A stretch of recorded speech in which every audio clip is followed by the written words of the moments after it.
Welcome to the Daily Dawg Podcast. Today is Monday, December 22nd, and we are just 10 days away from Georgia's first playoff game of the 2025 college football playoffs. This is a quarterfinal game. Georgia will be the number 3 seed playing the number 6 seed Ole Miss, who won their first round playoff game at home against the 10 seed Tulane. So, Ole Miss has advanced, and now we have them coming to the Sugar Bowl, and Georgia going to the Sugar Bowl. And so we will meet. This will be Georgia's 13th ever Sugar Bowl, which ties us, much like in the SEC. We've been talking all season about the SEC championships and Georgia being tied, or having once upon a few years ago being tied with Tennessee for second all-time in SEC championships at 13, and now we've won 3 of the last 4 SEC championships, and we pulled up into the lead now. We now are 16 SEC championships, all alone in second place behind Alabama's 30 SEC championships. Well, Sugar Bowl is much the same way. As you know, the Sugar Bowl has long been considered the top reward for a great SEC season. SEC champions have usually gone to the Sugar Bowl throughout history, and of course that's changed a lot in the modern era with all the different bowl games and changes that have happened since we've moved on to the BCS and the playoff system.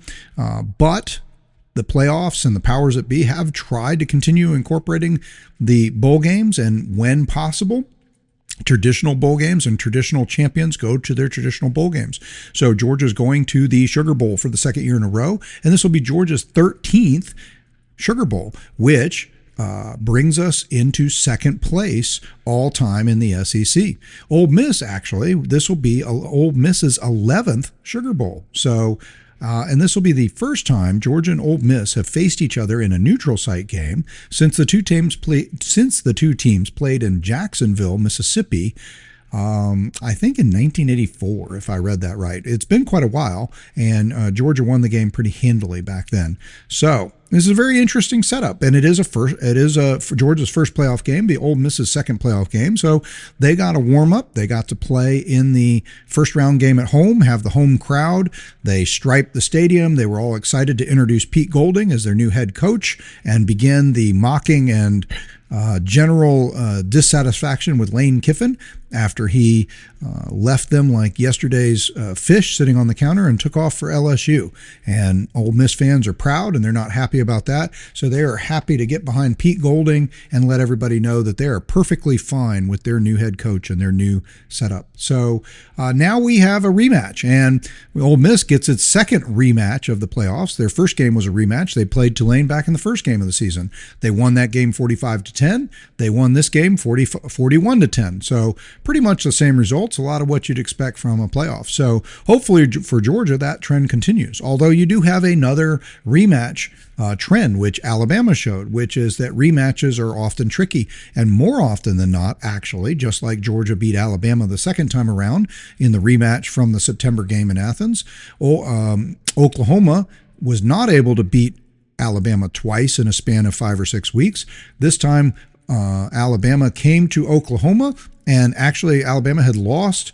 Oklahoma had the opportunity to do to Alabama what Georgia's done to Texas, which is win 3 games against Alabama in a 13-month period, because they beat Alabama last year in the 2024 season. Oklahoma won the regular season matchup this year in Tuscaloosa against Alabama, and they had a chance then to win the playoff game, win 3 straight against Alabama, and 3 in a 13-month span of time. And Oklahoma is one of the few teams in history. I've always been talking about history, as you know, and I'm a big fan of how these teams do and their historical records. What are their series matchups? Oklahoma is one of the few teams out there, one of the great college football teams of all time. One of the reasons the SEC was willing to invite them into our conference is because they do have a great history and a great pedigree. And Ole Miss actually has a winning record all time against Alabama. So they would have just strengthened that with a win. But Alabama got up off the deck. It's very hard to beat teams back-to-back twice, and this time Alabama reversed the trend and won the game. So Alabama moves on in the playoff, and they are one of the final 8 teams. So what we're going to do today is let me tell you a little bit about what's going on. That's sort of our introduction. Let me tell you what's going on. So this is our first Daily Dawg podcast in about 2 weeks, and I apologize for the delay.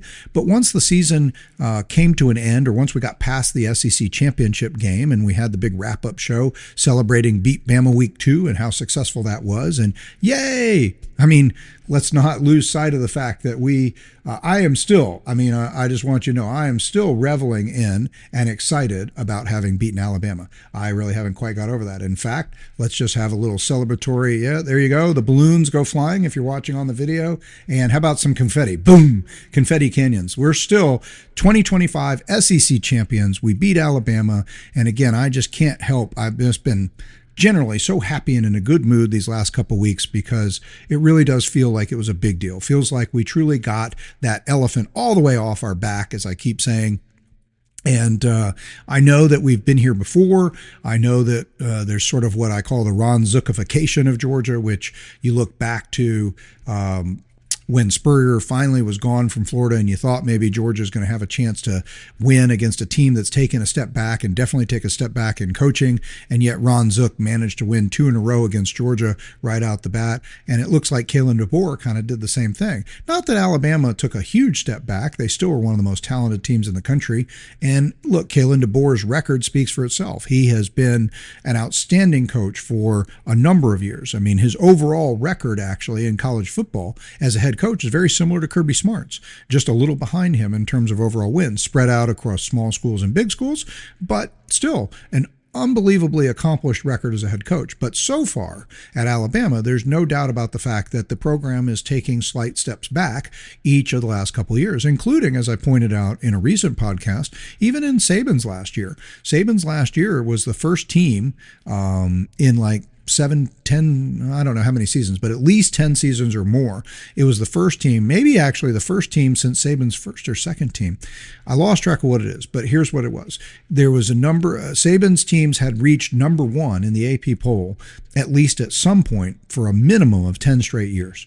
And his last team, the one that lost to Michigan in the playoffs in the 2023 season, was the first Alabama team in quite some time to not at least achieve being number 1 at some point in the season. Now that team, I guess, went 12-2 if I remember right, and it did beat us in the SEC championship game, as I've said many a time, denying us not only an SEC championship, but a chance to get to the playoff. And I do think we were the stronger team that year. So we were favored in the game, in the SEC championship game, didn't play particularly well.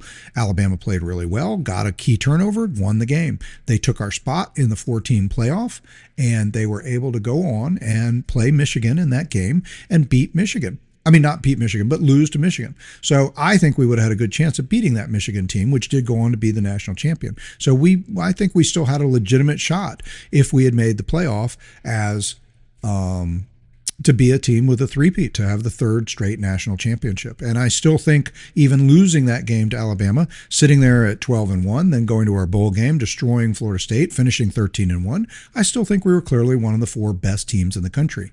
But as we've seen and keep discussing, and this year's playoffs help remind you, the rules are not necessarily set up as much as people think it is. People keep saying, I thought this was supposed to be the 12 best teams in the country or the 4 best teams in the country. Well, in a theory or in a theoretical world, that's what we hope it would be, and that's what we'd like it to be. But in reality, that's not what the rules are set up to do. That's why we have 2 group of 5 teams in this year's playoff, is the rules are set up differently to encourage different things, not necessarily the straight 12 best teams. And in the 4-team playoff, it didn't necessarily get you the 4 best teams too. You ended up with this sort of discussion between the difference between the 4 best teams and the 4 most deserving teams. And it was arguable that when you got to a point where Georgia and Alabama finished the SEC championship game with the same record, and Alabama won the SEC championship, even though Georgia had seemed to be the better team throughout the season, then Alabama had become the more deserving team because they won the game on the field and they took the right to go ahead as the SEC champion and play in the playoff. So on that level, I don't really have a problem with it. But It's a little sad and disappointing because had the 12-team playoff come in a year earlier, then Georgia would have had a chance to defend its back-to-back national championships, go for a third national championship. But the 4-team playoff was a much more elite version than the 3-team or the 4-team playoff. The 4-team playoff is a much more elite assemblage of teams than the 12-team playoff, and so again, I'll just use that as another example to say, look, you can't keep telling me that there's no way that this 12-team playoff devalues the regular season. It does, obviously, and I'm including the championship games at this point in the regular season. They exist as part of the season. That has been the goal of the season in the SEC since 1992, to make it to the SEC championship game. You make it to the SEC championship game, win that game, then you have done all you can do to control your destiny to play for or be elected in the voting poll, in the bowl and poll era, to a national championship. But now we have the 12-team system. So here's what we're going to do. Let me back up again. So I took a couple weeks to evaluate the Daily Dawg after a full season of podcasts. And I think that the best way to go forward, and I hope all you guys will appreciate, and I've taken some comments and some commentary, and I've reached out to a few of you and people that I know and talked to and say, how do we do this? I think that instead of trying to do 5 or 6 or 7 days a week podcasts and trying to do even Monday, Wednesday, Friday, which was my most recent plan for the Daily Dawg, I think actually now what we're going to do is we're going to do one full-size show a week, and that's going to be for Monday. So today, this is the Monday show for this week, for Monday, the week starting Monday, December 22nd. So our next full-size show will be Monday, December 28th. And that'll be a full show, and we'll just have a range of topics. And you can find short reels and quick cuts from this that I'll be posting on social media, YouTube, and other places throughout the week. And what I'll also do is I may create some original short that aren't part of just recuts from this podcast. I might produce original shorts that go out throughout the week too, and I'd like to have more space and time to react to things quicker. The way I've been doing these shows, it takes a long time to assemble the notes, the details, the planning, and lay out the format and say, this is what we're going to talk about, even if it does seem fairly stream of conscience when I do it. So when I originally started the 4-quarter concept, where we said we're going to go to a 4-quarter show, the goal actually was to try to make one big podcast that we produce in 4 quarters, and then be able to make each of the 4 quarters go out as independent shows as well. But I think that'll be a little too confusing. I never was able actually to get the time and energy to create 5 different shows out of each of the 3. And that's why I went from daily podcasts to 3-day-a-week podcasts, was to be able to cut those into smaller bits and put them out. But that hasn't really worked yet either. So I think now what we're going to do is we're just going to do one big podcast, and I don't think we're going to break it up into quarters anymore. This is the podcast, and maybe we'll do segments, or I might name the segments, or even if I do quarter system going forward, say, well, that's the first quarter, to try to keep myself on an agenda a little bit time-wise, because I'd like this one episode a week to be about a 45 to 60 minute episode.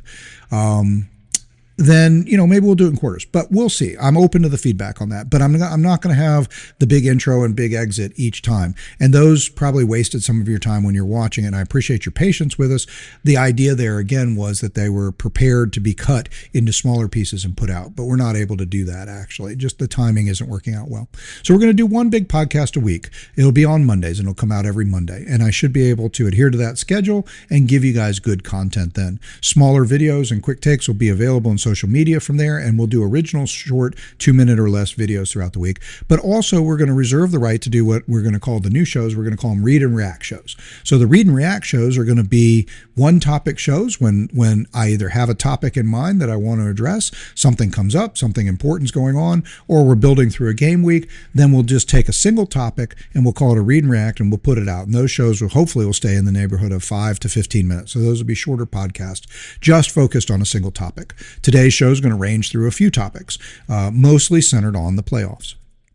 So I hope that makes sense to you, and I hope you guys like that. I've worked through that with some of you, and I appreciate your feedback, and I appreciate where you've been with us so far. So far we are just doing our introduction to say, hey, Number one, we're still walking around with a big stick, feeling happy and thumping our chest.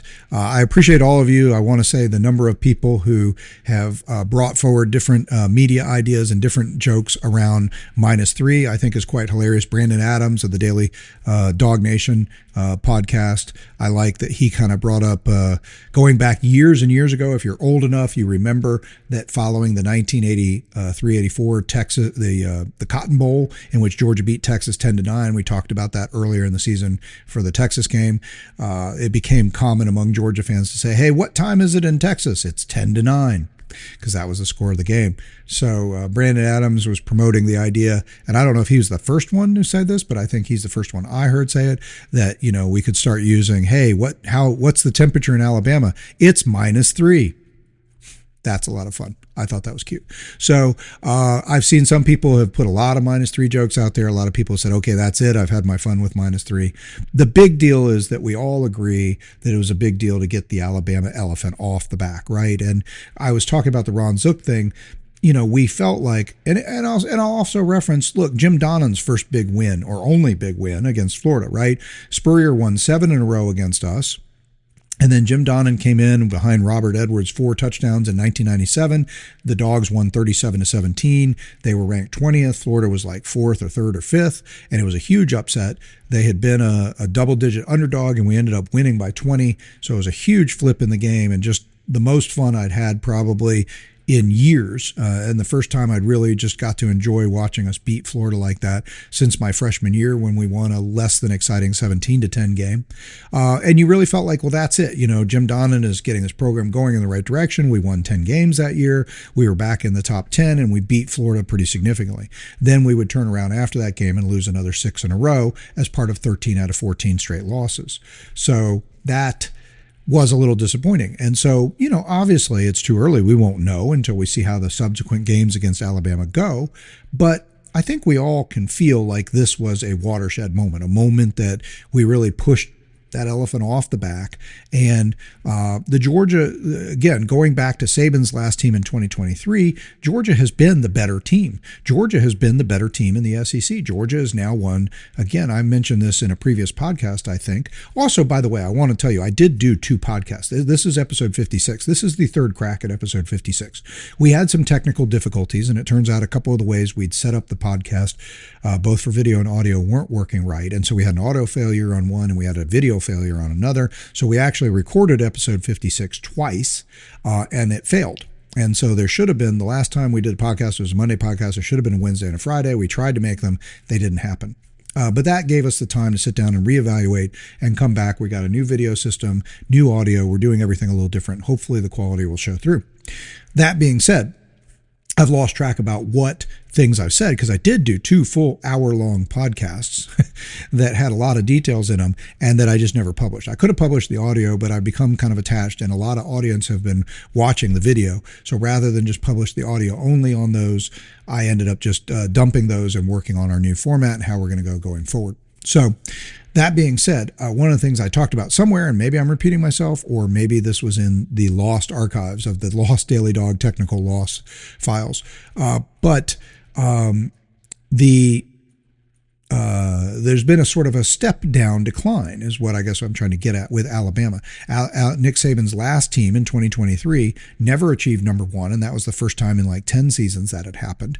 They did win the SEC championship, and they did go into the playoff, but they lost to Michigan, and it was a 1-score game, but Michigan actually controlled a lot of the game, and Alabama was seemingly playing catch up for a lot of that game. But and maybe that's not even how the score flowed, but that's how it felt watching it. It just felt like Alabama was not up to the task. And the whole time I was watching the game, as I've said many a time, I kept thinking to myself, we could have won this game. We could beat Michigan. We were very strong offensively and defensively that year, more so than Alabama when you go back and look at the stats. And so that Alabama team, Nick Saban's last team, he exited on a loss. They never achieved being at number 1 at any point in the season. They didn't win the playoffs. They lost in the semifinal, which was unusual for Alabama to make it to a playoff and not win it, or not at least make the final. So Then you have Kalen DeBoer come in the next year, and he loses 4 games and misses the playoff. And then this year, he loses 3 games and just makes the playoff. And there's the controversial, will Alabama make it? Will they won't? And there was a lot of consternation. And as it turns out, a lot of people were looking at Alabama and wondering, are they going to make it? It's very scary. They're 3 losses. They may be on the outside looking in. Turns out all along it was Notre Dame that was on the outside looking in. We just didn't know that. But Alabama was actually safe all along. And one of my frustrations being is apparently the SEC championship game had no real meaning because we didn't move up in our seeding and Alabama didn't move down.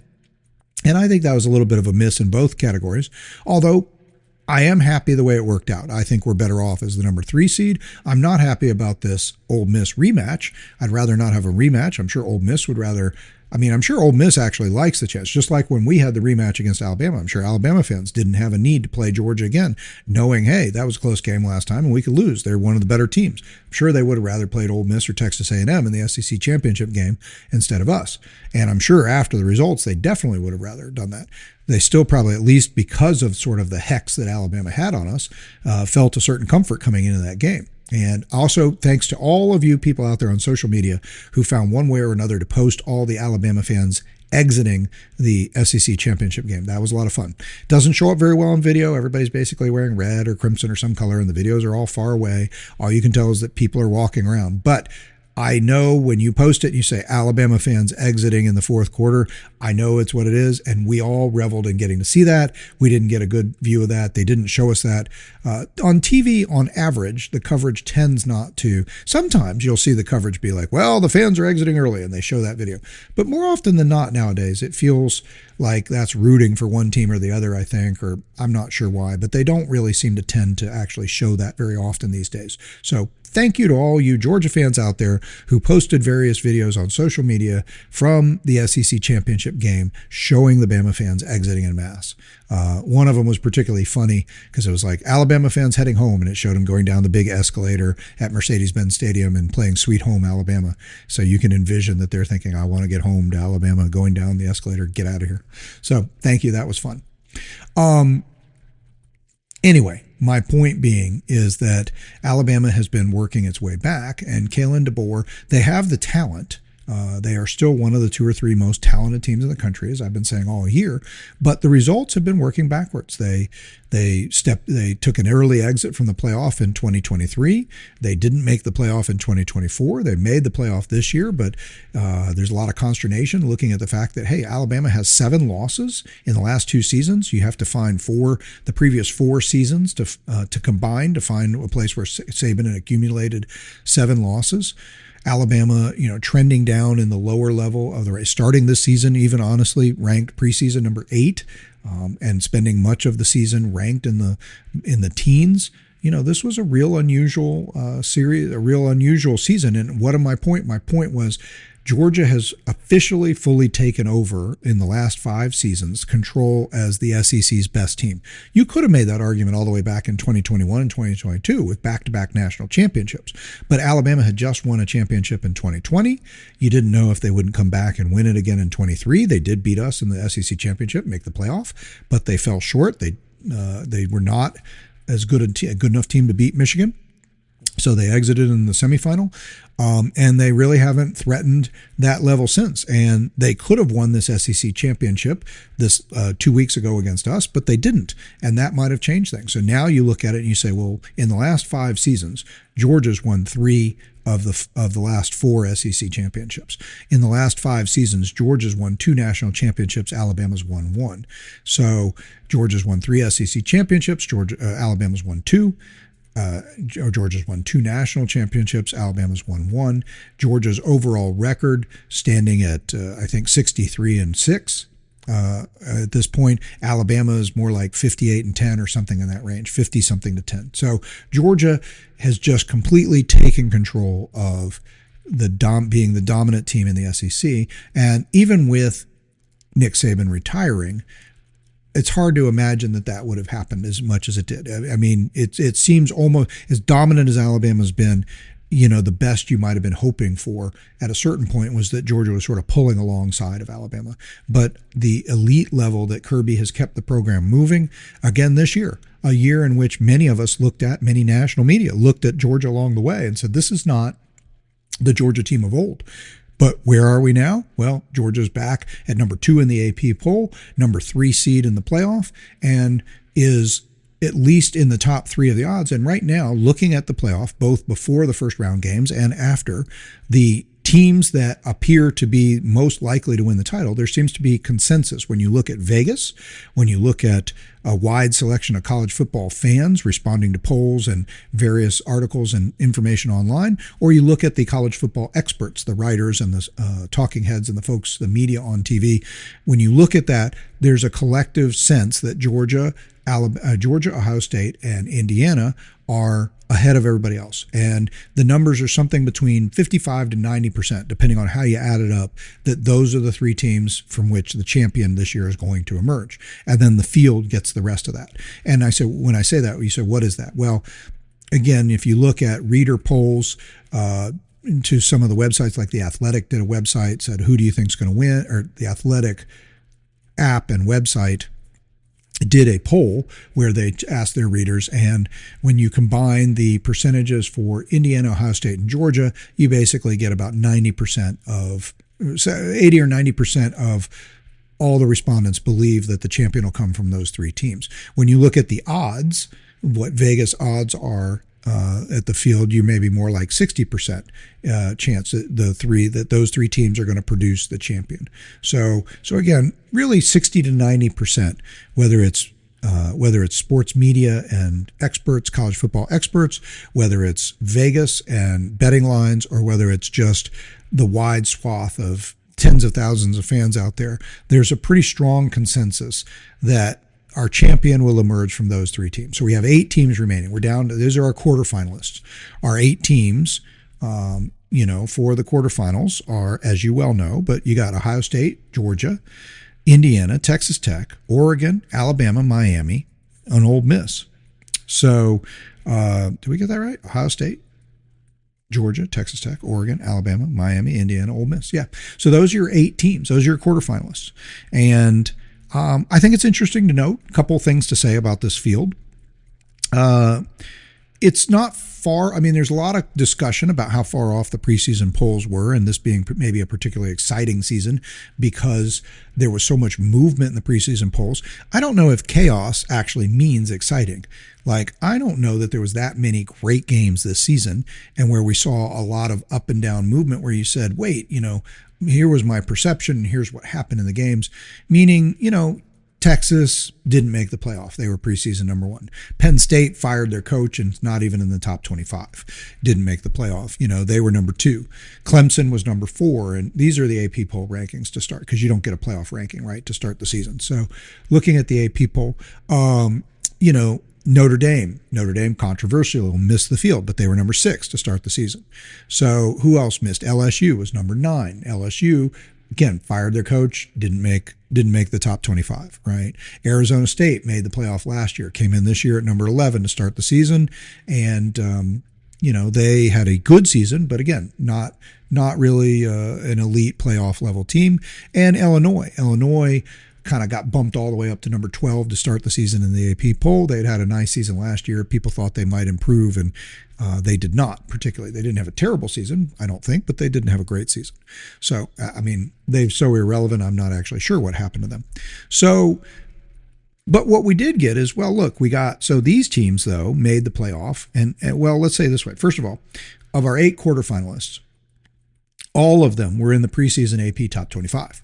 So on that level, not as surprising as you might think.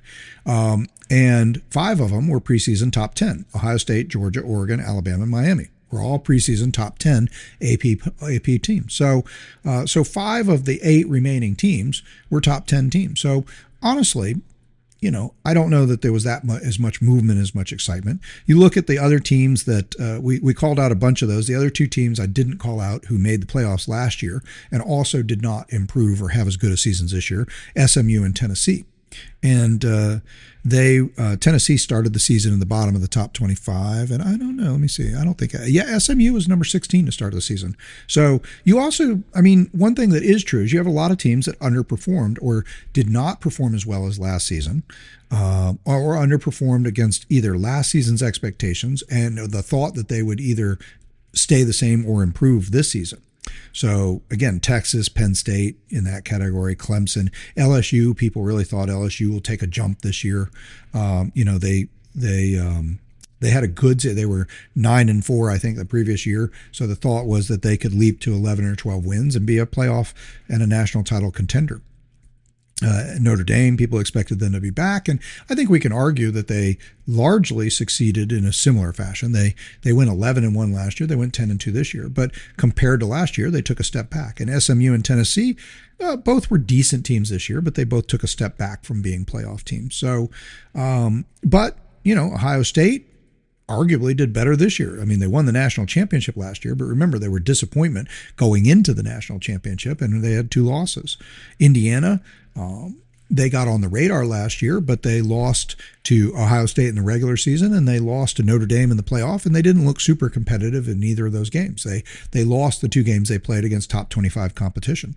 So, but they came back with a vengeance this year. They only played 2 teams that were top 25 teams to finish the season, in Oregon and Ohio State, but those are pretty elite teams. You're talking top 5 teams. So, and they won both those games. So they don't have a big track record. Mostly their schedule is otherwise similar to last year, in which it was clear that they were a very well coached, very good team that beat up on a lot of teams that were not as good as them. This year they took a step forward compared to last year, where they improved on their record against top level teams. They played the 2 best teams they played this year. They beat. So we got to give Indiana credit there.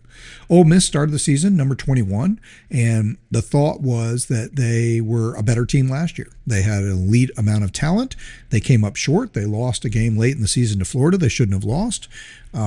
This year, they improved. They won 11 wins in the regular season for the first time in their program history this year. So they moved up from being 21st to, they finished the year in the AP poll in the top 5 or 6. So good for Ole Miss. They improved. Texas Tech had been an 8-5 team year before, but this was a team a lot of people pointed to coming into the season, even though they only started the season at 23 in the AP poll. A lot of people said, look, this team's got the talent, and they put the money in the NIL money and the effort into it. This could be a team to watch, and they made it. Oregon was expected to be a top 10 team, top 5 team, and they got there. Alabama started the season at number 8 and closed the season as the number 9 seed. So I guess they kind of just stayed where they were. They looked great for parts of the season. They had that part of the season where they won 4 straight against top 25 teams.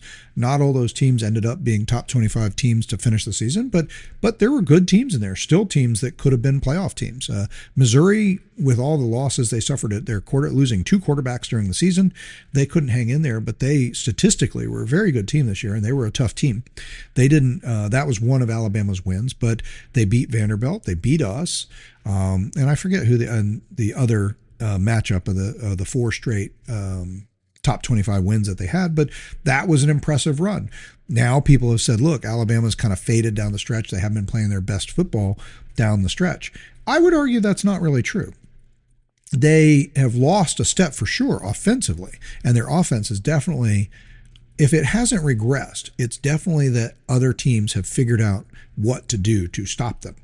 And a lot of that, I think, comes from earlier in the season. They were still not great running the ball. Even when they played us in September, the idea I talked about in my podcast leading up to the game, that they were not running the ball very well. I thought we'd be able to run the ball well, and that they would have trouble stopping the run against us. And those turned out to be true. They did not run the ball super well, although they did actually end up over about 117 yards against us. But a lot of that came very late in the game. They were, until the fourth quarter, they were well under 100 yards rushing. And we ran 227 yards in the game. So a lot of that did come to fruition. But I'm not sure that defenses were committing to the fact that Alabama can't run the ball or is not consistently good at running the ball. in the early part of the season. And I think as the season went on, I think people realized, hey, they're throwing the ball 70% of the time. They're using their running back not to flare out and catch passes or be a threat or run as much out of the backfield. They're using their running back to cover for some blocking needs, and he's staying in and blocking a lot. And so people just stopped respecting the run, I think, more than anything, and started going all out on putting pressure on Ty Simpson and putting pressure on that offensive line to block more people than they had people to block with. And when people started doing that, really cut down Alabama's offense, and their offense started having more and more trouble completing the kind of passes it was completing early in the year. But all season, Alabama has been throwing the ball 70% of the time and only sporadically running the ball. And so I would actually argue, though, as a team, their defense has actually been playing just as well, if not better. Their defensive numbers and metrics have been excellent down the stretch. And the defense they played against us in the SEC championship game was excellent. We had many short fields. We won the game. We definitely, as you well know, Cole Spear was not called offsides this time, right? There was no Tyler Simmons is onside, offside. Cole Spear was onside. He blocked the punt. That gave us a short field. The interception gave us a short field.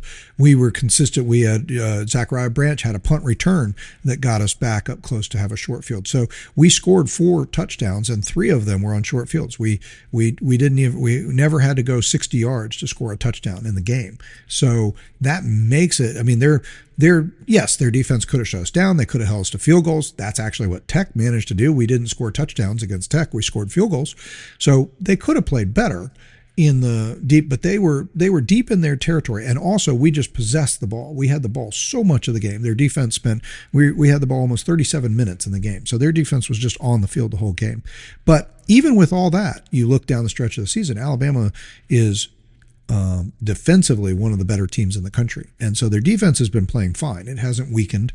Their offense has definitely taken a step back. And I don't know if their special teams was ever any better or worse than it is now. Obviously, the punt block, they have not looked super sharp punting the ball. They didn't look particularly great early in the game against Oklahoma. These same problems I was discussing as part of the reason they started off the game down 17-0 against Oklahoma. It was exactly the same thing. They were fighting terrible field position, and they weren't holding on to the ball. They were going 3 and out, and Oklahoma was possessing the ball and starting at their own 40, and they were able to get up 17-0.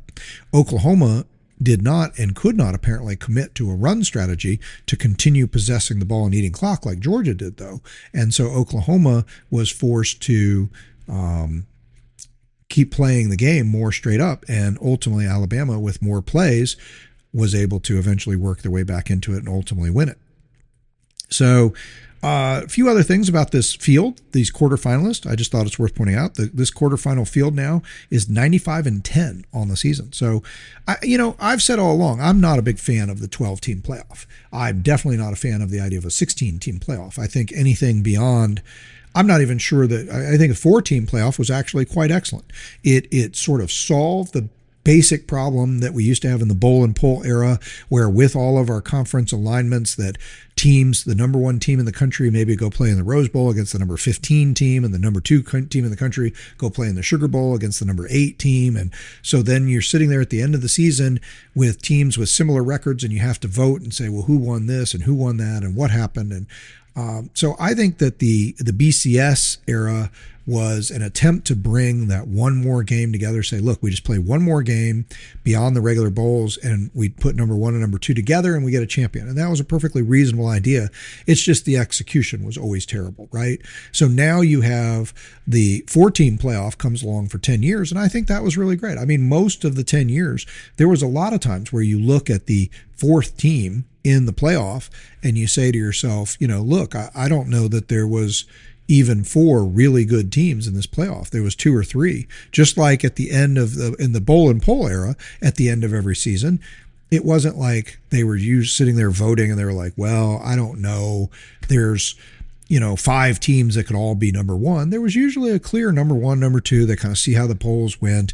And, there was a pecking order. Number 2, 3, 4, 5 would line up pretty quickly. I mean, you go back, I even had to remind myself, I was thinking about a point I was going to make in today's podcast.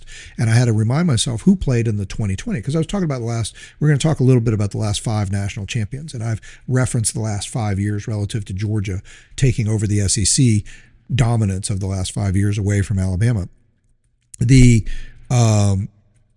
I did not even remember who the 4 teams were that were in the 2020 playoff. So I had to go back and look that up. So when Bama won, that was the one, Bama won that national championship. So it was Alabama, Clemson, Ohio State, and Notre Dame. So Notre Dame was actually in that. So that game went.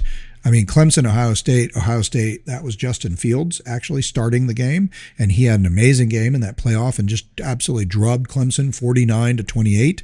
Alabama played Notre Dame, pretty much a beatdown. I think they were up 28-0 at one point, and the final score was 31-14. And then Alabama got Ohio State, who had just killed Clemson, and then Alabama just turned around and drubbed them 52-24. Ohio State wasn't even competitive in that game. But again, I don't know that, Clemson that year, they had 2 national championships in recent times. They're back in the playoff. They've been a playoff fixture, but they were not a great team that year. They didn't survive that. And Notre Dame probably didn't really, as that 4th team in the playoff, it's arguable that they were not really on the same level or quality as the other teams in that playoff. So again, and I've said this, I made this point before about and then you look at our year with TCU in the second year, right? So you had Georgia, Michigan, Ohio State, and TCU. Michigan, Ohio State, again, 2 teams that had just played each other in their last conference game, come on and they play, they both make the playoff field. Georgia absolutely destroyed Michigan.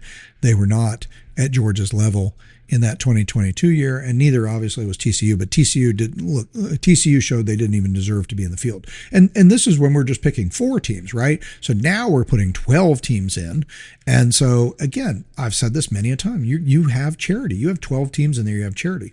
And the charity is not just in the group of 5 teams. That's a whole discussion. Look, and I guess what I'll say about that, there's been a lot of controversy now that both group of 5 teams have been decimated in their game. I guess James Madison, we can say, kind of acquitted themselves well. They were down 35 at one point. They were down 48-13, but then they rallied and scored a bunch at the end to make it they covered. They ended up covering the spread. The spread was 21 points in the game, and they got it to a 17-point game. So congratulations to them.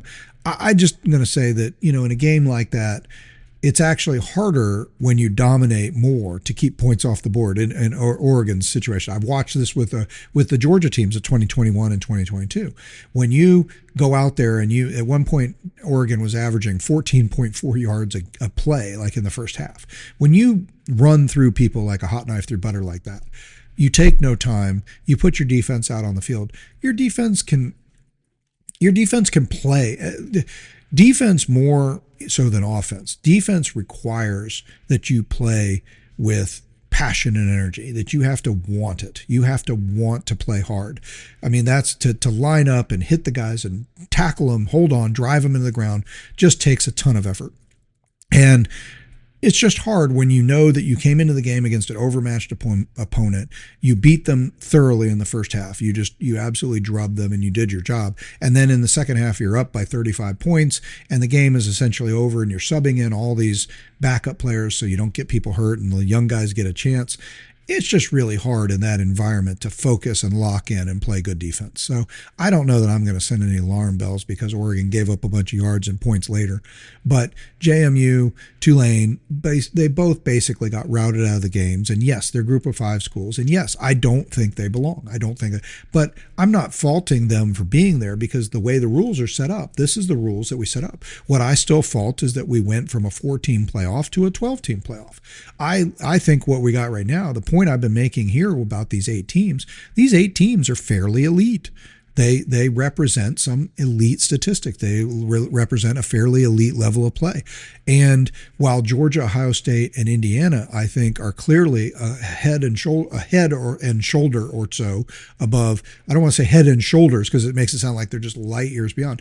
I think Texas Tech, I think Oregon, I think those are two teams that still are threatening. I think Miami has it. I mean, look, if Miami were to beat Ohio State, then obviously Georgia would play Miami. But if they are good enough to beat Ohio State, then they're good enough to beat us. They're good enough to beat Indiana. Can they do it 4 games in a row? Can they go on the road, beat Texas A&M, then Ohio State, then Georgia, then Indiana or Texas Tech or Oregon? I don't know. That's a tall order. I guess that's where you see the advantage. Right now, we're not sure. We still think it's maybe a disadvantage to have these bye weeks. We're hoping. So far, we haven't seen any of the bye games, right? That'll be the next round of games, starting with New Year's Eve and New Year's Day. Last year, all of the teams that had the bye lost. But in actuality, it was only really surprising looking at Georgia and Oregon. Georgia and Oregon were the number 1, number 2 seeds.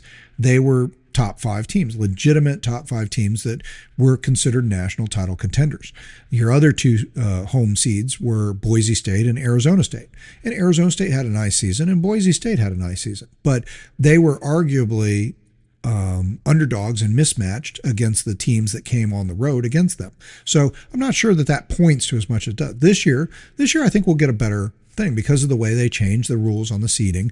So you didn't have any smaller teams like a Boise State or the Big 12 champion getting one of the byes this time. The byes went to 2 Big 10 teams, the SEC team and then the one Big 12 team. And this year's Big 12 team in Texas Tech really looks like a team that has the goods. I mean, not to disparage Arizona State from last year, but they were sort of a surprise team. Again, this Texas Tech team was a team that some people pointed to as, you talk to some experts coming into the season, who's a dark horse team to get in the playoff, makes a noise. Texas Tech was a team that a lot of people could point out because they knew the kind of money that Texas Tech had spent NIL-wise on their roster, and people knew what kind of talent they were assembling, that they're legitimately talented. I mean, they have a legit nasty defense. So now we're at a point where the teams, I mean, look, Miami was considered a legit national title contender for much of the season. Ole Miss was a surprise team, but they come out of the SEC 12-1. They only lost to Georgia, and the longer that has gone on, the better Georgia's played, the more that doesn't look like a bad thing on your resume to say, look, we only have 1 loss, which was a 1-score loss to Georgia, basically. So on the road in a game that we led in the 4th quarter. So they feel good about themselves in this scenario. And, as we're looking at all these teams, Indiana, Ohio State, and Oregon statistically have been 3 of the best teams in the country, 3 of the best you're ever going to see, really, just dominating the game statistically. Alabama looks like a weaker team in the group coming in, but through parts of this season, Alabama, there was plenty of time in this season where people thought Ty Simpson's going to win the Heisman Trophy. Alabama's going to ascend back to number 1 and be a national championship contender again. So, I mean, you really got teams. It's hard to argue that these are not teams. Look, every team that's in the playoff now, the remaining 8 teams, these quarterfinals, they're all capable, I would say, I take that back. I'd say 7 of the 8. I really don't believe, and this is going to look bad if Georgia doesn't get out there and beat Ole Miss. I'm going to look bad for saying this. This is, but I'm going to say it. I think they are capable of beating us. I do not think they're capable of winning the national championship. And I'll explain that in a little bit more why. But I think Alabama is just on the fringe of that. I think Alabama, because Alabama's talent level and because there's guys on that team who've been there, done that, and just the state of the program and the way that legacy of that program holds on, I think when you put all that together, I would not say Alabama's favored to win this, but I think they win 4 games and win the championship? Sure, they could. Can they beat every team that's in the playoff? They can. They beat us. That doesn't, and I would say, as elite as we've turned out to be on this season, Indiana, Ohio State may be a notch above, at least on paper. We'll find out as this playoff goes on. Maybe they're not, but Alabama can play and we're going to see that. We're going to see Alabama play Indiana. Now, again, it won't shock me if Indiana ends up winning by double digits, maybe even by 20. But that still will not mean that Alabama can't play with Indiana, can't match up with them. On paper, Alabama is a more talented team than Indiana. No matter how good Indiana has played last season and this season, no matter how much they have flipped the script on not being able to beat a top-level team last year, and this year they've beaten 2 top-5 teams, no matter how much that's true, Indiana is still, talent index wise, a conglomeration basically of a bunch of 3-star guys that are exceptionally well coached and truly are playing together as a team and believe themselves. Playing together as a team obviously is a powerful thing and can sometimes mean more than just raw talent. But raw talent, we're talking about potential here. And the question is, or the question I'm answering is, can Alabama win the game? Can Alabama win the national championship? And the answer is, with the assemblage of talent they have on hand, absolutely. They have the talent to play with and beat anybody on any day. Doesn't mean they will, but they do. And they certainly are even a more talented team. They're the number 9 seed. Indiana's the number 1 seed. They are the more talented team than Indiana. So doesn't mean they're the better team, but they are the more talented team. So we'll take that in and we'll see how that goes.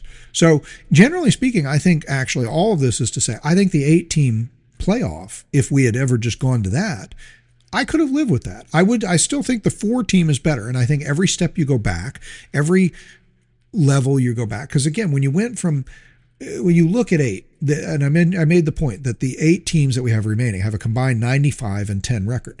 But let's just, touch base on that real quick again and talk about what we're looking at here. These teams are 13-0, 12-1, 12-1, 11-2, 12-1, 12-1, 11-3, 12-1. That's pretty elite, okay? Only Alabama's 11-3, and because they played in the SEC championship, because they played a first-round playoff game, and they did win 10 games in the regular season, well, they did get to 11 games, and they have won. Actually, a very funny note I wanted to make about Alabama's schedule. It kind of dawned on me. They have played and lost to the same team. In other words, they played Oklahoma twice, won one, lost one. They played Georgia twice and won one, lost one. That is a very strange thing. I don't think we've ever seen that in a college football season before. Maybe one of these other things has happened out there, but that's just not typical among teams that are competing for national championships in our college football lives. But so Miami at 11-2 and Alabama at 11-3 are the only teams remaining in our quarterfinals that have more than one loss. So you have an undefeated team and you have 5 other teams with just one loss. So I think, look, at the 8-team level, we can say we're mostly still working with fairly elite teams and teams that probably deservedly have a chance at winning. Like I said, I think maybe the only team in this field that I don't really think has a chance to actually win the national championship is Ole Miss. Could they win a game? Could they beat us? Yeah, they've already shown they could play toe-to-toe with us. And if we threw an interception on one of those drives down the stretch instead of scoring all 8 of our drives, then we wouldn't have won the game. So the tolerance was that close. Ole Miss was good enough that they forced the tolerance on that game to where we had to score on 8 consecutive drives to start the game to win that game. That was an elite offensive performance, an improved defensive performance at the end of the game, and they performed at an elite offensive level.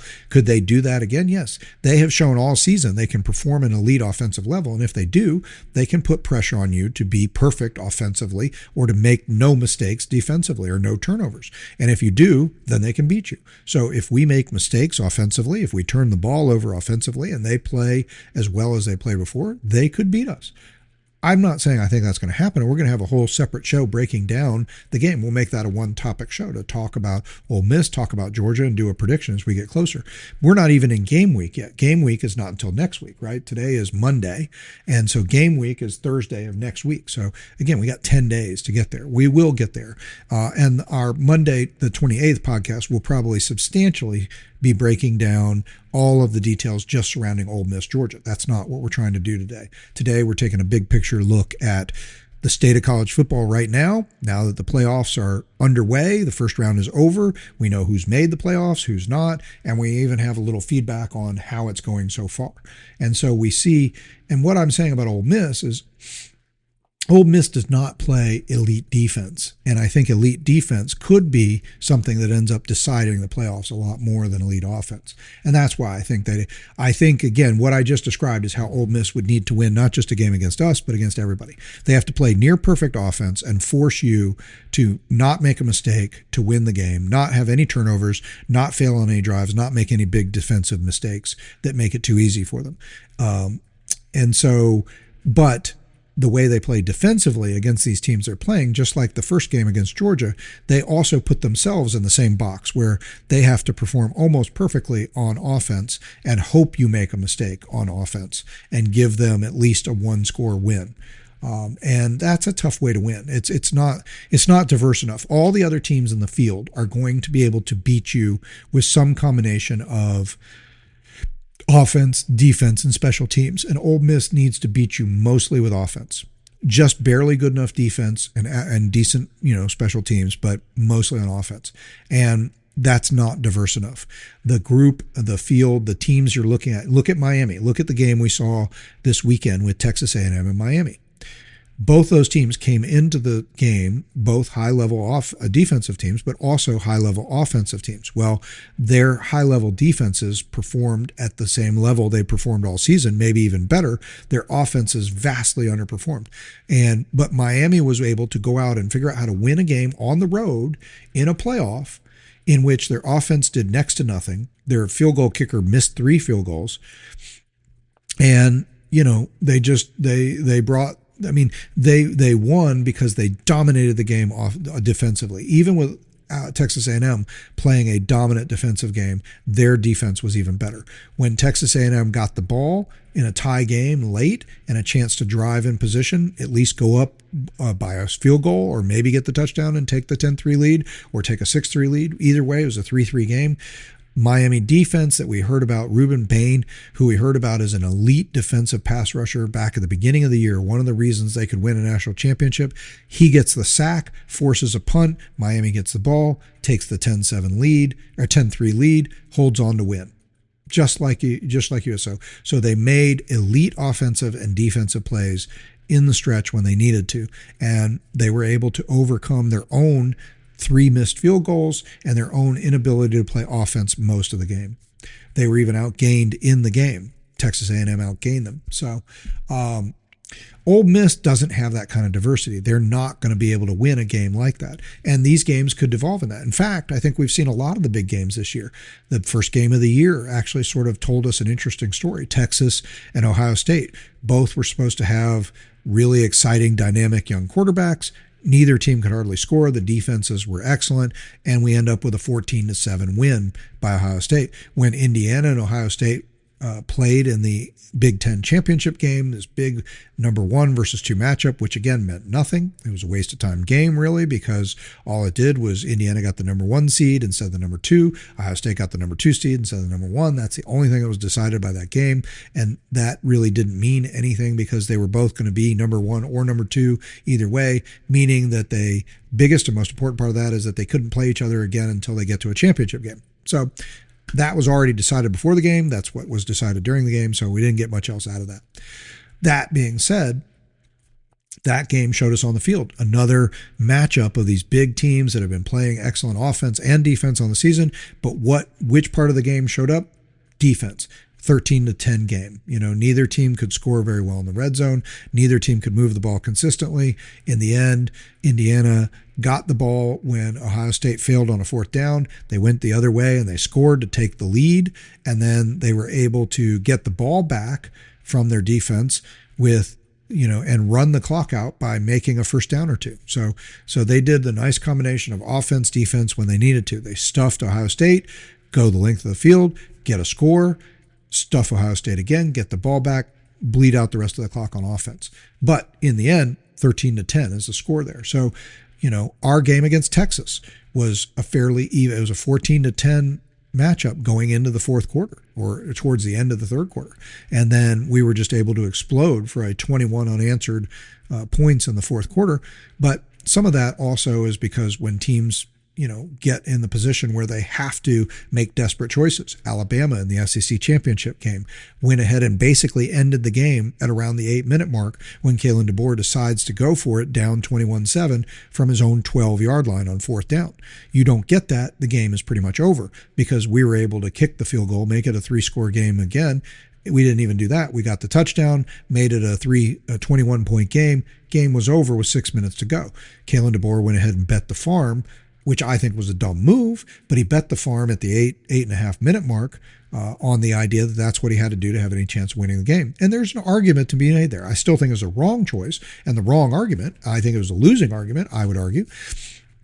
But that's what he did. And I will contend there was a reason, there is reason behind that. Point is, Georgia had forced them into having to make a choice to gamble away the game that late in the game. And it was a defensive struggle. That was another game where it was 21-7, not exactly a high scoring game, even 28-7. It's 35 points. The total, the over-under on most of these games, when Vegas sets the over-under, they're looking at a total point total in the mid-upper 40s, maybe 50s. So that game was, 35 total points in the game, even though it was a Georgia beatdown. So a lot of the biggest games this year are reverting to defense. And I'm going to put a couple graphics on the screen at this point in the podcast that I want you to see. Number one is I've told you before that I've created my own, what I'm calling the Daily Dawg power statistics or power stat metric. And what this is I have taken the statistical categories that I think most, and that my experience and some testing data-wise has shown me these are most important. Succeeding in these categories football-wise, these statistics point more towards winning games than any others. And you put these categories together, these are the ones that tell you something about which teams win football games.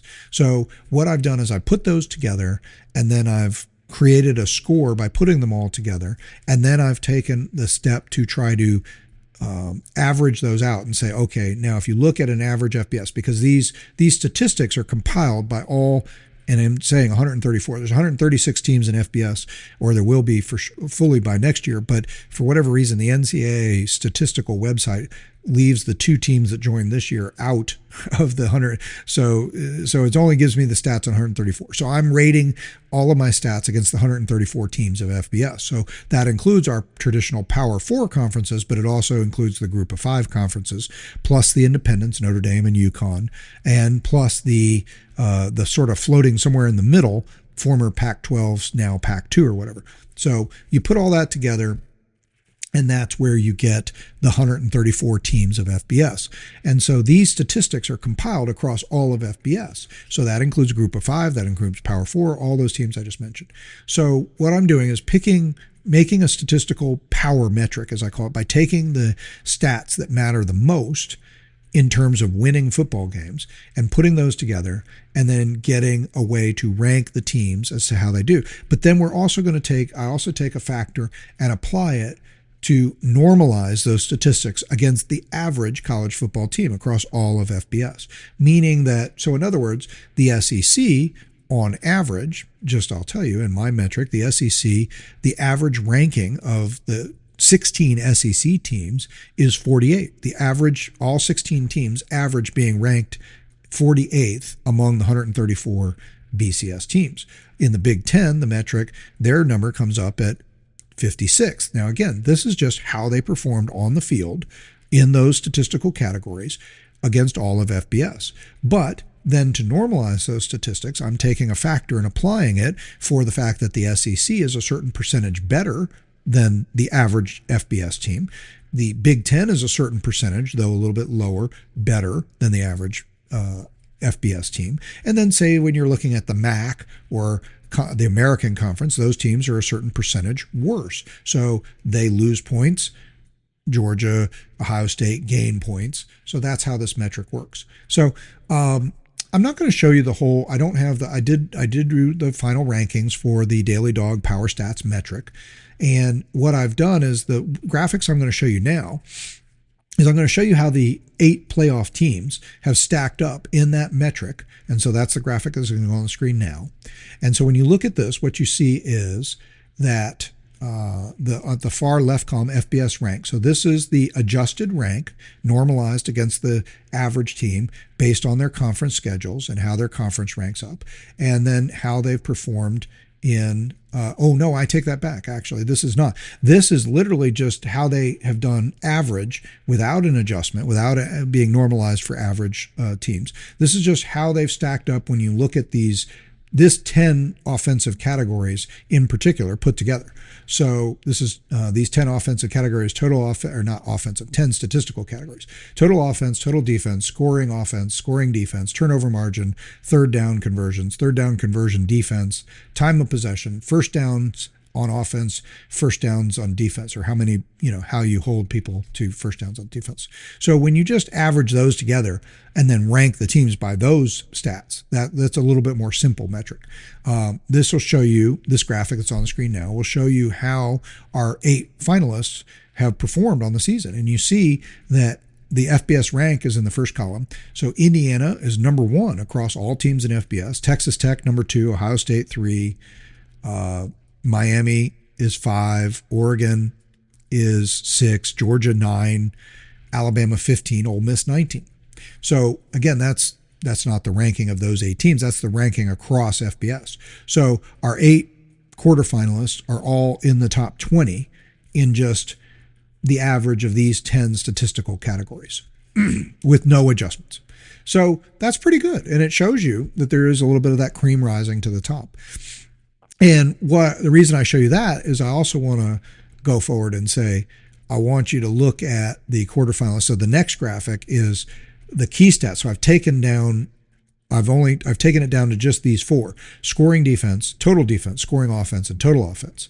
And then put the teams in here so you can see them. And now you'll see the FBS rank on the left has changed. But what I've actually done here is I've ranked them according to what I'm going to tell you seems to be the most important of these when wondering how teams stack up for the championship, and that is scoring defense.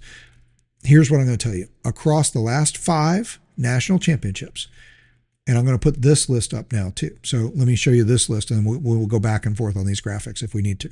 So look at this list. This is the last 5 national champions. And so you have Ohio State in 2024, Michigan in 2023, Georgia in 22 and 21, Alabama in 2020. The most consistent trend of all these stats is scoring defense. The last 3 of the last 4 national champions have been the number 1 team in the country in scoring defense. That was Ohio State last year, Michigan the year before, and Georgia in 2020 and 21. Georgia 2022 was 5th. But here's what I'll tell you. And Alabama, who won the 2020 national championship, they were 13th in scoring defense. But here's what I will tell you. Georgia in 2022 and Alabama in 2020 were the highest ranked scoring defensive teams in the playoff for that year. So in other words, Georgia was number 5, Alabama all the way down 13. There's a bunch of teams in there that had better scoring, but these were not teams that made the playoff. Like Army was in there and some small group of 5 schools and this, that, and the other. And some of that was skewed, especially in the Alabama year, by the fact that you had not everybody even played. Alabama played 10 regular season games, 10 SEC championship games. That's a COVID year, right? So we had a very different season. But so what does this mean?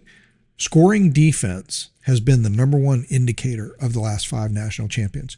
The last 5 national champions have either led the country in scoring defense or they were the highest ranked team in the playoffs, whatever that playoff system was, in scoring defense. And when you look at the column next door on this last 5 national champions, total defense, so that's total yardage they allowed in defense, you still had Ohio State and Michigan were both number 1 in that category as well.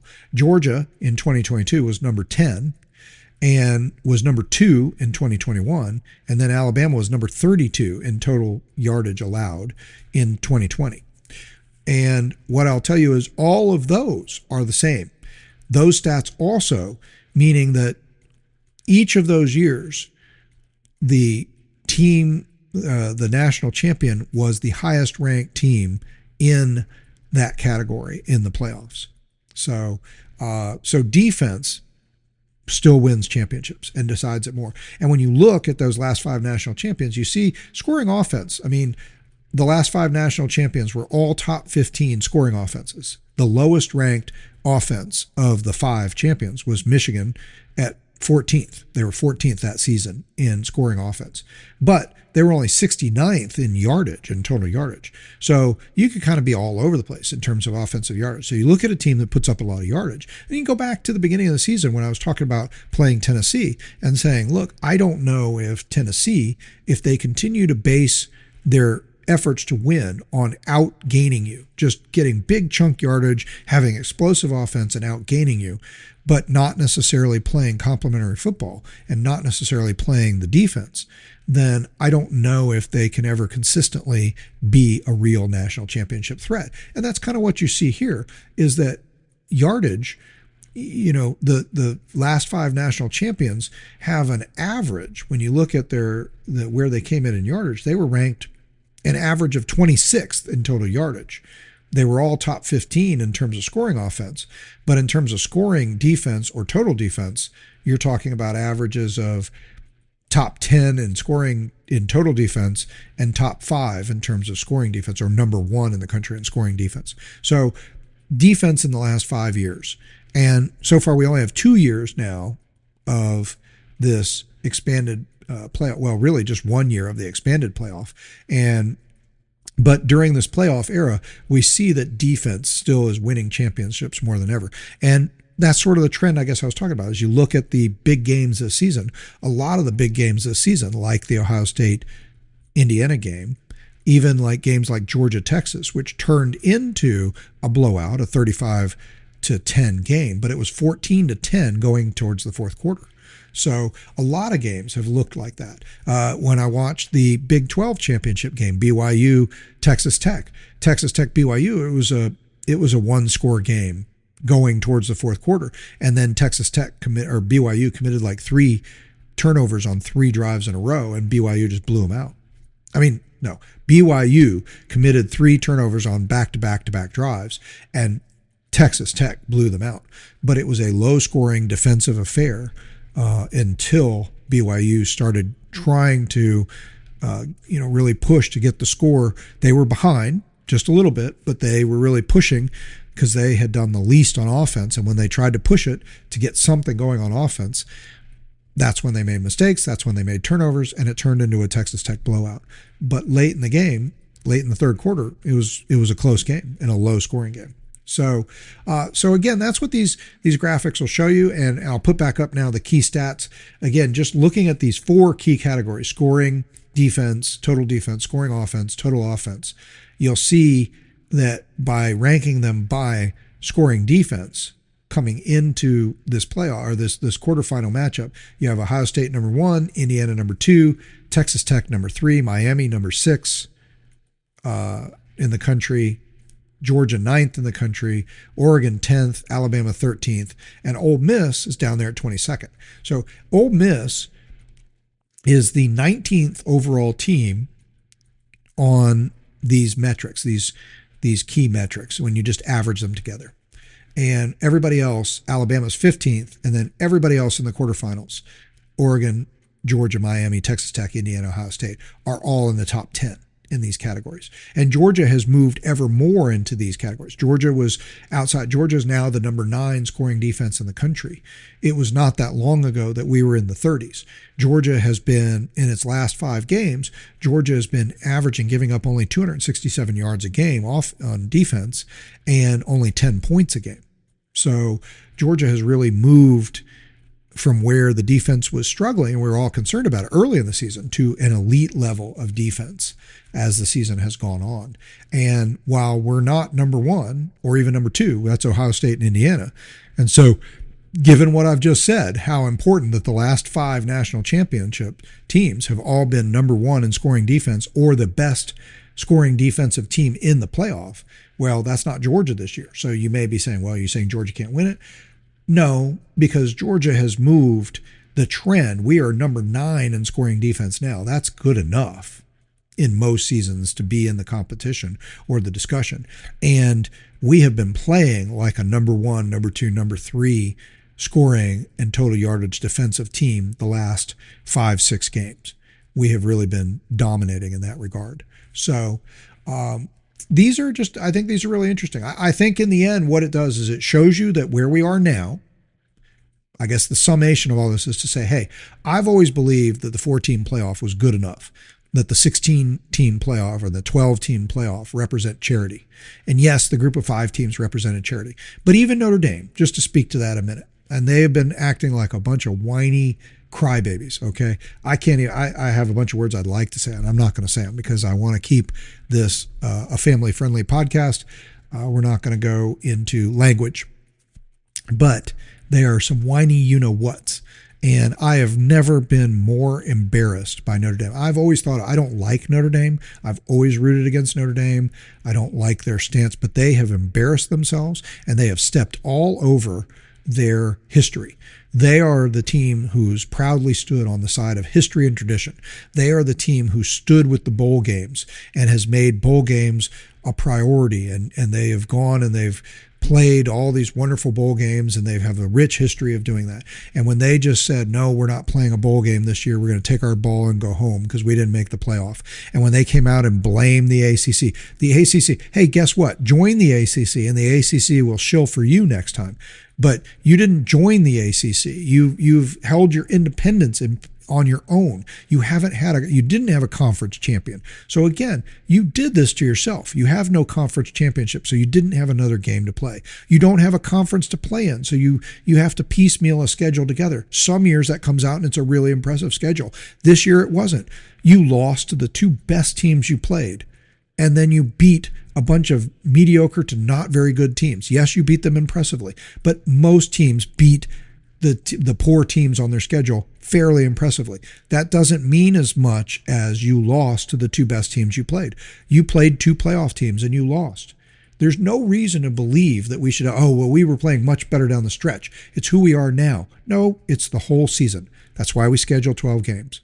Okay. You can't just throw out the season. Yes, teams change over the season. Yes, we're a lot better now than we were at the beginning of the season, and I'm glad for it. But that's part of the season. So you still have to live with the results you got early in the season. Had we not beaten Tennessee early in the season, we wouldn't have been SEC champion. We would just had to live with that. Maybe we still make it as a large team, but maybe we're the 10 seed on the road instead of Texas A&M. Instead of Miami playing Texas A&M. So we would have had to live with that. And that would have been a more difficult path. But we eked out that win against Tennessee. We got the result. We earned it. And we earned it on the field. We're 12-1. You're 10-2. You're 10-2. In no form in the history of college football before this 12-team playoff would a 10-2 team have been considered anywhere near an elite title contending team. So guess what?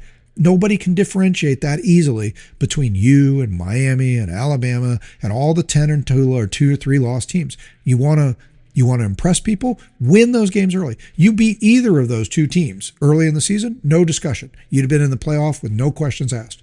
You had a conference championship game where you got a chance to go out and put an impressive win on the board and distance yourself from the other teams. Maybe you join the ACC and you and Miami get in the conference championship game and you play each other and you beat Miami and you get the chance like we did to come back on the loss that you had. We lost Alabama. We came back in the SEC championship. We beat them soundly. We showed we improved. We're the better team now. Yeah, we're the better team now. Was Alabama the better team in September? I don't know. We're pretty equal. We were favored in that game, but we didn't execute as well. They executed better. They won a 3-point game.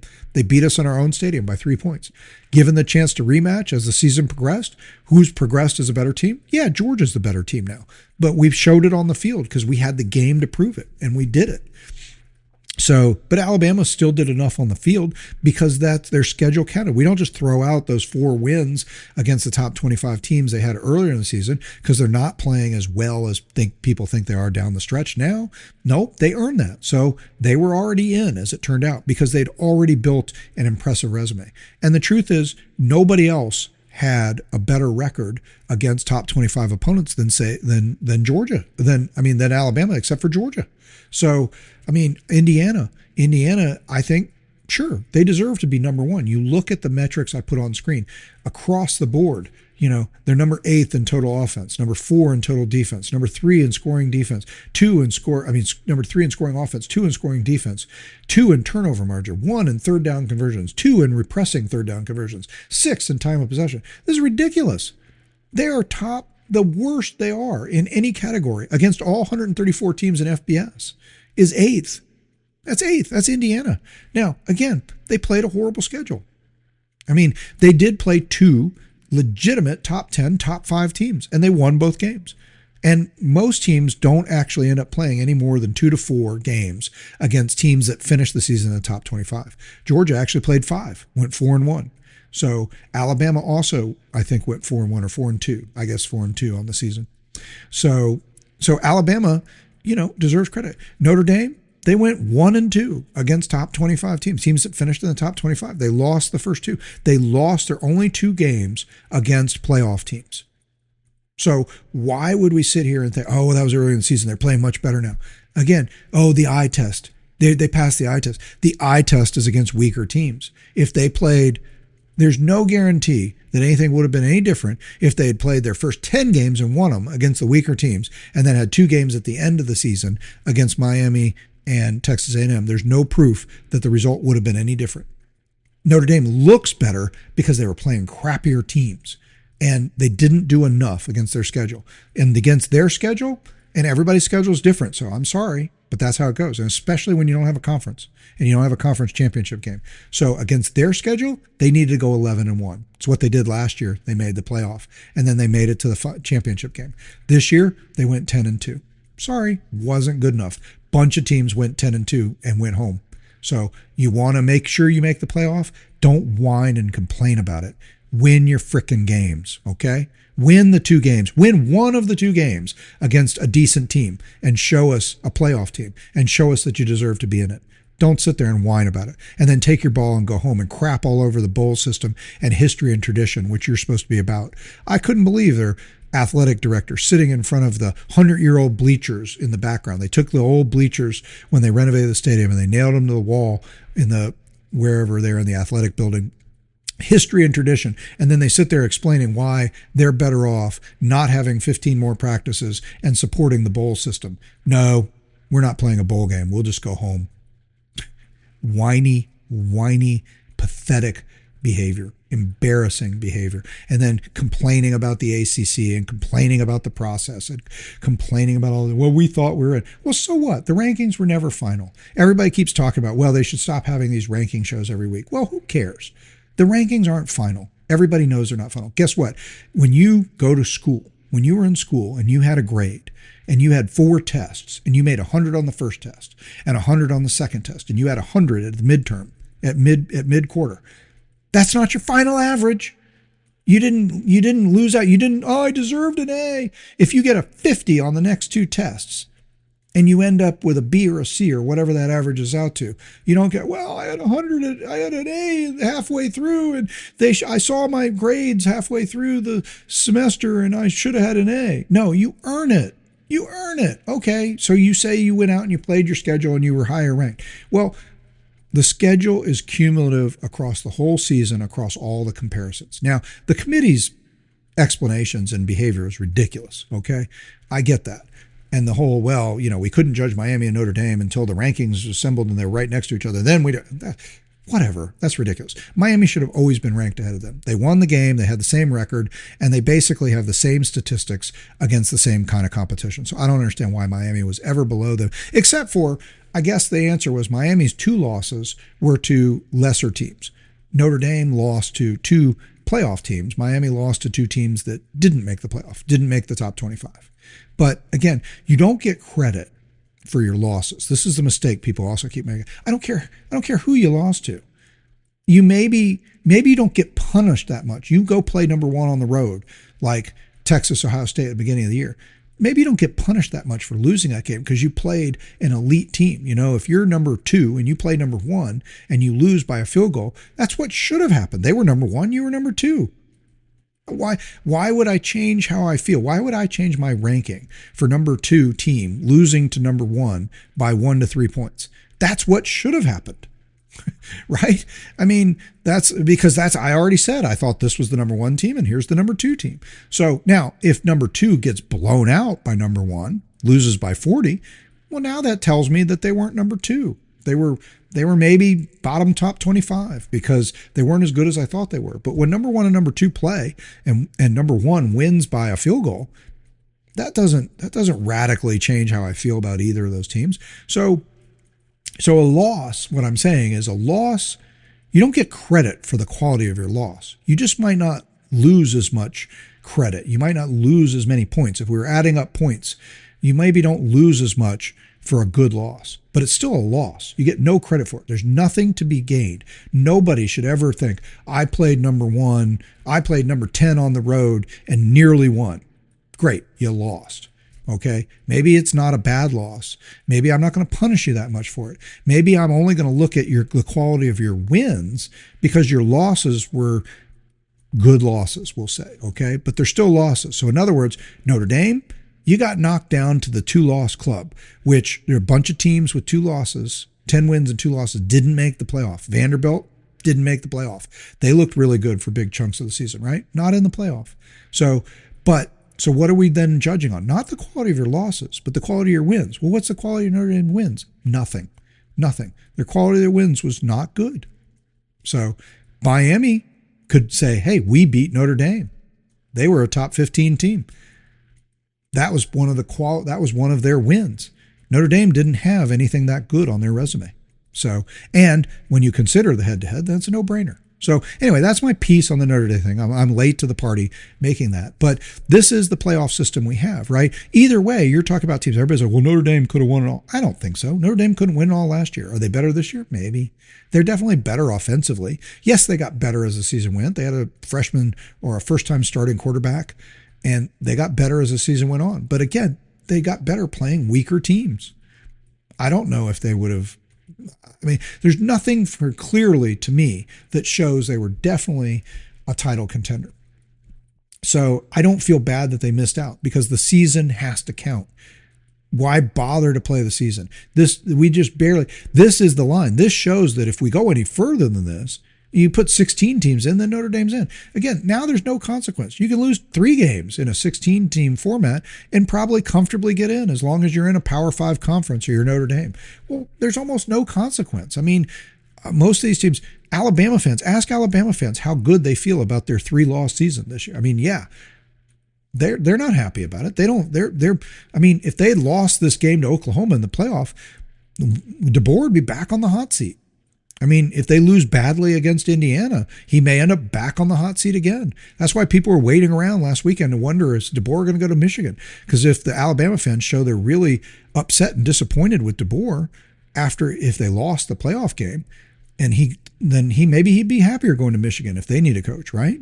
I mean, if that's the way the Alabama fans feel about it. And I'm not picking at the Alabama fans. I'm just saying they're asking for excellence, right? They're not asking for mediocrity. So there's nothing about this. If Alabama turns it around and makes it to the national championship game, wins the national championship, then yeah, they'll be ecstatic. If they make it to the national championship game, they'll say, hey, that's a decent comeback. I know Alabama fans, okay? They'll be like, well, that was okay. But they'll still look at it and say, but we got routed by Georgia in the SEC championship game. We didn't win the SEC championship. We lost 3 games. By the time, if they don't win the national championship, they're going to end up losing 4 games. They're 11-3 now. If they beat Indy, I mean, they could get to, if they don't win the national championship, then I guess they can win 2 more games. So they could get to 13-4. What a funny looking record that's going to be, right? Again, because they're going to have played 17 games if they made it to that national championship game. Just think about that, 13-4. I've never even heard of something like that. 13 used to be like you had to win all your games to get to 13, or maybe 13-1. Like 2023 Georgia. But all of a sudden the idea that you could be 13-4, that's insane. But that's where they could be. I don't know what Alabama fans will say if they get to 13-4. I guess they'll mixed bag, right? All right, we won 13, we made it to the national championship game. Still, we lost 4 games. We got routed by we got beat at home by Oklahoma. We shouldn't have lost. We got routed by Georgia. So far, only the Florida State thing stands out as the ugly thing, right? So anyway, listen, this has been a lot of fun to talk about. It's a lot. I'm going to go ahead and start wrapping it up. Like I said, we're going to come back. There may be a reaction show. Again, we're going to have what we call read and react shows, which will just be one topic shows. So if I got some time, if I think of an idea or two, if I want to hit a couple ideas, we might do a couple read and reacts, which those will typically be 5 to 15 minutes, and they'll just be one topic only. I will try to publish on the website. If you wanted to see the Daily Dawg stats, I am going to try to put out a written post this week that'll be on thedailydawg.com, which will have the key stats that I showed off in today's video, and it'll have the Daily Dawg power statistic metric so that you could see it in one place on the website, and we'll talk a little bit more about that. And, I think the rest of this week is going to be, we're going to start hearing some practice reports. I know there's some discussion about Gabe Harris, who's come on we always thought Gabe Harris would be a big factor this year in our pass rush, and our pass rush in general has gotten a lot better. And Gabe Harris has definitely been a more impressive force. He had a couple just big knockdown, whoa moments in the SEC championship game. And so the idea is out there that he's been dealing with turf toe. And I guess it's good that we had some time, but even as much time as we had, sometimes that's not enough for turf toe. Those who've had turf toe will tell you the only thing that fixes turf toe is some combination of time and or surgery. Maybe it's possible that Gabe is able to play in the game coming up against Ole Miss by lining up on the opposite side of his turf toe foot so he doesn't have to push off as hard. I don't know. That's getting into detail I can't really tell you about. But that's a little bit disappointing. But hopefully some of the other folks are back. There was some discussion Colby Young might make it back for a playoff game. It'd be great if he made it back as early as this game, but maybe a second-round game. In general, I feel pretty good. Georgia opens as a 6.5-point favorite. The line went to 7 overnight. Now it's back to 6.5. ESPN's FPI football power index and their predictive model gives Georgia about a 60% chance of winning the game. And, I think that's right. I think that on the positive, my initial impression is, look, we are better and stronger than we were against Ole Miss. And in some ways, the season sort of turned a little bit in that Ole Miss game. Ole Miss came out and they, our defense kept getting them into third downs and was making them make plays, but they kept making the plays. And we didn't stop them in the red zone very well either. When they got to the red zone, they scored. I'm not actually sure how much they got in the red zone. I guess the real thing is they were very efficient. They had 5 scoring drives to start the game, and all 5 of them were touchdowns. And that's what put the pressure on us. We actually scored on all 5 of our first drives too. It's just we settled for a couple field goals in there. And so that's how we ended up falling behind by as many as 9 points, even though we had scored as many times as they did. They scored, gave us the ball back, we scored, went back and forth. That's how it went the whole game. So we never fell behind we failed to put points on the board or failed to have a successful drive and they just were pulling away from us. They just scored only touchdowns, and we started settling for some field goals. But then when the fourth quarter came, the defense clamped down, held them to 13 points. The offense kept going, put 21 points on the board, 17 unanswered. And that was one of the 2 big fourth quarters. We had 2 big games against big-time opponents this year, Texas and Ole Miss. And in both games at home, the defense clamped down and the offense exploded. Against Ole Miss for 17 unanswered, against Texas 21 unanswered. So I think we are better equipped to play Ole Miss now than we were then. I think this version of Georgia's defense can get pressure more consistently on Ole Miss throughout the game and not just clamp down at the end. And so I am a little concerned this version of the Georgia offense. The offense has definitely slowed down a little bit compared to early season. Early season, the offense was carrying the team and defense was lagging a little behind. Now, I wouldn't say defense, you could say defense is carrying the team because they're just playing so well. But I don't know that I would say they're carrying the team in that the offense isn't doing their part. They are. They're just not performing at the level they were. They were averaging more like 34, 35 points a game and about 430, 35 yards of offense. Now we're only averaging about 400 yards of offense and more like 31 points a game. So there's a little bit of a detune. However, the defense was averaging giving up 330 yards a game early in the season, 19 points a game, 20 points a game. Now the defense is averaging giving up 260, 270 yards a game and 10 points a game. So, and this defense has done it against some other good offenses. Texas has struggled and been inconsistent on the year, but they've been getting better. And actually, when you look at Arch Manning's numbers by the end of the season, it's pretty solid, actually. And in games, in his last 4 or 5 games that didn't involve playing Georgia, they put up big yardage and big points. And similarly, Alabama's offense had been scaling back, but they have consistently been able to put up yardage and points and make first downs, and we just stoned them. And Georgia Tech's offense had been one of the best offenses in the country throughout the season, and we also stoned them. So in those games, you got, Alabama gets 7, Georgia Tech gets 9, Texas had 10. So, you've consistently been able to repress scoring at an elite level against good to really good offensive teams. So Ole Miss is an elite offensive team, but they are not an elite defensive team. And so I don't think they can win. I think they could win this game against us. I don't think they could win the playoff. They can't. You can't live on offense alone for 4 games against 4 elite opponents. Now, I guess actually just 3 elite opponents, because again, Tulane was not an elite opponent. They got charity. That's how the charity works. Not only was Tulane charity by being in the thing, Ole Miss gets the charity of getting a warm-up act at home in front of the home audience to get all excited. So, but the fundamentals are still basically true. Ole Miss is basically maybe even a little better on defense than they were when they played us these last 4 or 5 games, but their offense has been consistent throughout the year. Our offense is maybe 10% less efficient, or at least from less yardage and less points than it was at the time we played Ole Miss, but our defense has become much more elite. It's almost 50% better than it was at the time we were playing Ole Miss, or at least the performance in the Ole Miss game. And by the way, the Ole Miss game also represents Ole Miss's lows and highs in terms of offense and defense, meaning that Georgia, the offensive, and we'll get more into this later, but offensively, Ole Miss actually had its worst yardage game of the season against Georgia. Didn't even get to 400 yards. The only time this season Ole Miss has not had 400 or more yards of offense was the Georgia game. So that kind of gets lost in that discussion of how they scored 35, straight points.